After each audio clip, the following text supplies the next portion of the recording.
ஒரு கிராமத்தில் ஞானவேல் என்ற வயதான மனிதர் வாழ்ந்து வந்தார். அவர் இளம் வயதில் மிகச் சிறப்பாக படித்தவர். ஆனால் தனது விவசாய வேலை காரணமாக படிப்புக்கு அதிக நேரம் ஒதுக்க முடியவில்லை. இருந்தாலும் அவர் ஓதுவது ஒழியேல் என்ற ஆத்திச்சூடி வரிகளை எப்போதும் மனதில் வைத்திருப்பார்.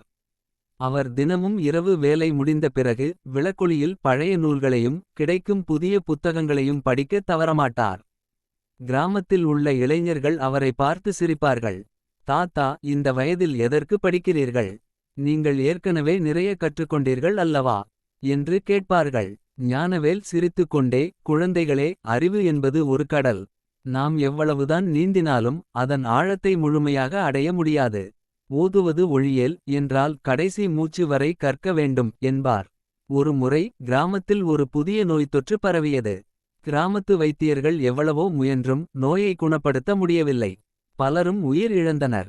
கிராம மக்கள் மிகவும் பயந்தனர். அப்போது ஞானவேல் தனது பழைய ஓலைச்சுவடிகளில் ஒன்றை படித்தபோது அந்த நோயைப் பற்றியும் அதற்கான அரிய மூலிகை மருத்துவம் பற்றியும் ஒரு குறிப்பை படித்தார். பல வருடங்களுக்கு முன் அவர் படித்த ஒரு புத்தகத்தில் இந்த தகவல் இருந்தது. அவர் உடனடியாக அந்த தகவலை கிராமத் தலைவரிடம் தெரிவித்தார்.